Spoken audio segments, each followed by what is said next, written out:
Well, my friends, after more than 3 years of waiting, theories, trailers, posters, rumors, and set photos, Netflix finally released the first part of the 5th season of Stranger. And I can already say with complete confidence, the ending of Volume 1 was simply insane.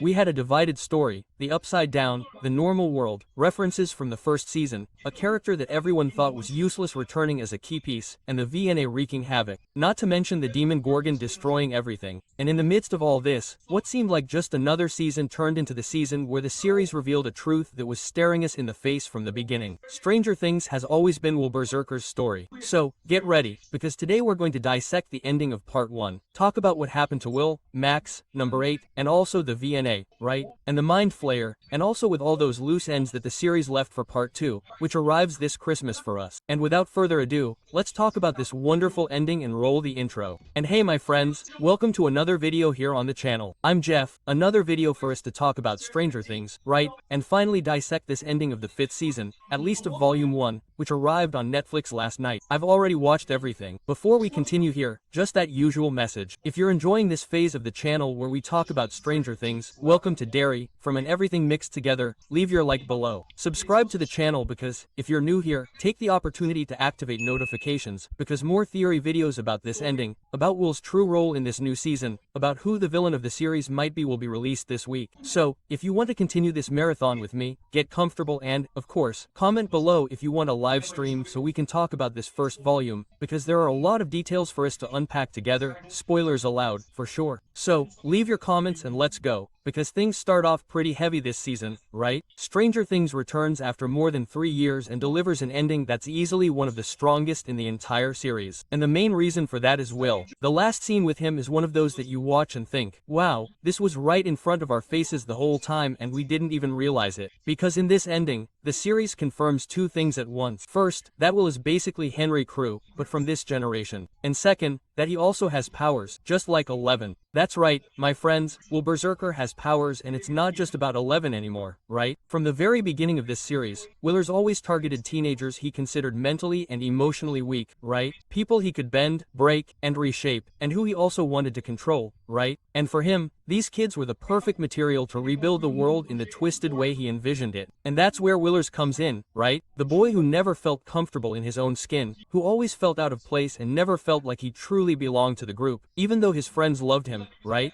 And the series showed this all the time, but silently, in glances and small scenes. And now the series throws all of this in our faces at once. In this episode, after talking to Robin, there's a key moment, because their conversation isn't just about identity, acceptance, or moving on. Her advice is basically, you won't find the answers outside. You need to look inside yourself and accept who you are. And it's precisely when Will decides to stop running from who he is and what he feels, right, that he finally accesses something that has always been inside him, the direct connection to the Mind Flayer. The Demogorgons were about to kill everyone he loves there. And then, instead of freezing, instead of panicking, he does the opposite. He accepts who he is, accepts what he feels, and opens the door to the power that has been stuck inside him since the beginning. And that's when the scene that changes everything happens. Will simply controls all the creatures. It's not just that sensitivity we've already seen him feel, sensing the upside down, sensing the Mind Flayer, or sensing when the Mind Flayer is attacked, right? Now, he stops the Demogorgons, he turns the tables, and he kills them in exactly the same way the Mind Flayer has already used with several victims, right? Broken limbs, distorted bodies, and that grotesque, brutal way we already know. In other words, the series isn't even trying to hide Will anymore. He's as connected to the Upside D as the VNA itself. He's the first broken one, right, that the VNA ended up shaping in this series. And now he's the only one there who can fight back in kind. Remember back in the second season when he had those broken memories and those flashes that nobody knew for sure what they were? Well, at the time it just seemed like trauma, right? A reflection of the things he went through in the Upside D, and now, with the context of this 5th season, we discover that those were literally the Mind Flayer's perspectives, right? He saw through the creatures' eyes, he felt what they felt. And here in Volume 1 of this 5th season, the series reinforces this twice. In the season opener, when we see his connection to the Mind Flayer, and then when they burn the Mind Flayer and his body reacts the same way it did in the second season. And now there's no denying it anymore, right? Will is practically the other side of the coin from VCNA. The difference is that Will broke down, but he didn't turn into a monster. And that's exactly what can save everyone in the end, at least in the final part, right? At the very end of this season that will be released in the new year. But Volume 1 doesn't stop there, okay? It also introduces one of the most unexpected plot twists of the entire series, the return of number 8.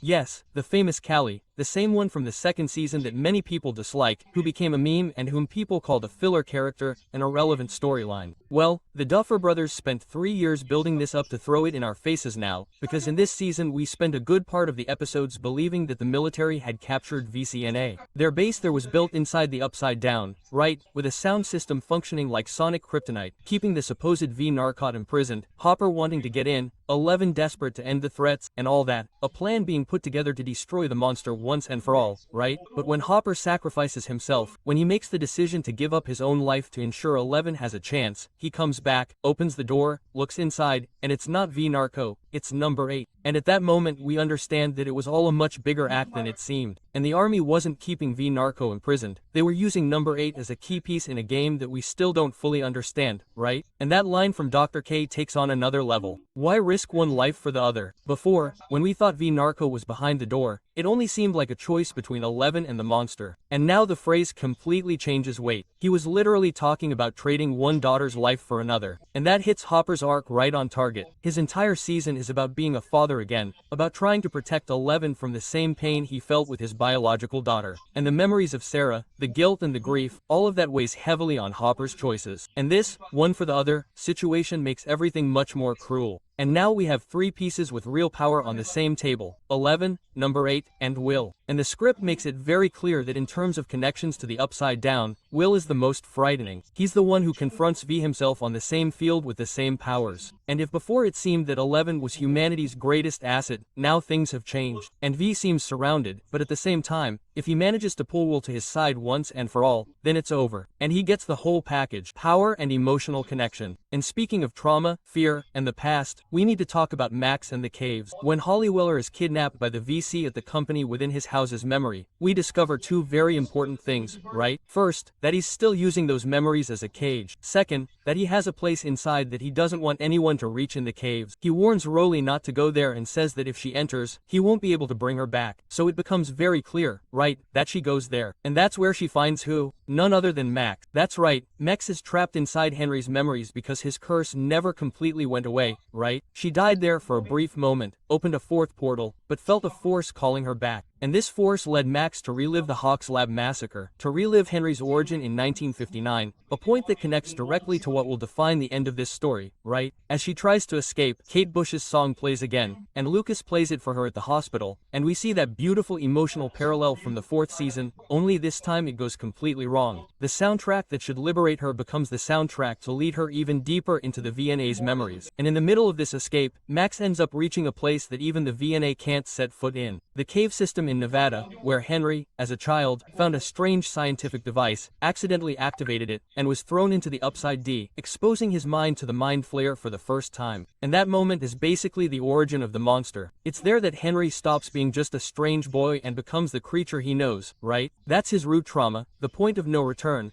the point that ended once and for all for the VNA, for Henry, right? And that's why Vecna can't enter the caves, because inside it's not VAR, inside it's Henry Cranberry, scared and traumatized, holding the door shut with what's left of his humanity. And that's very symbolic for the story. The monster can't face its own pain. It can massacre cities, destroy bodies, break minds, but it can't return to the place from which it was broken. And this opens up a space for a theory that I honestly think is very likely, okay? Vecna can't be the final boss. He could just be the general, the avatar and right-hand man of the true evil, which would be the Mind Flayer. Yes, using him as a kind of puppet from the beginning. And while that's going on, we have the core of Dustin, Nancy, Jonathan, and Steve in a much lighter plot in terms of consequences, right? They enter the Upside Down, try to track the Demogorgon, look for clues about Vecna, but in practice they end up arguing, provoking, competing, and dealing with relationship dilemmas rather than what's really happening on the main board, right? Steve and Jonathan are kind of morally competing for Nancy's attention. Steve is being kind of rude to Dustin, even seeing how much the boy still carries the pain of losing Ed. It's a storyline that provides a breather, but it's clearly being prepared for something else. And that's where a detail that made me suspicious comes in, right? Jonathan talking about marriage, future plans, that whole perfect life after all this. You know, right? The series that does that is usually raising a red flag, and I wouldn't be surprised if he's being prepared to die in the final part, maybe. And that will lead to zero marriage and a lot of trauma. Now, as a season, I'll be very honest with you, okay? It was totally worth the wait. I complained about the time, everyone complained, probably about the huge gap, right? I thought the series might lose its impact because of the delay in its re-release, but the moment the first episode of this volume started, I was hooked again. The vibe, the darker atmosphere, reminiscent of the second season, the more constant sense of danger with the Demogorgons being much more aggressive, the blood, all of that brought back that raw, heavier, rareness that many people missed, right? And the divided stories work very well. But what really shines here is Will's story. It's the most tense and emotional, right? And also the most important for the future of the series. And that's very fair because for a long time he was treated as a burden of trauma, right? And now he's finally taking on the role of protagonist. And the Demogorgons at the military base are simply terrifying. I confess I wanted to see the whole package, right? Demogorgons, Demodog, and Demobet are all together,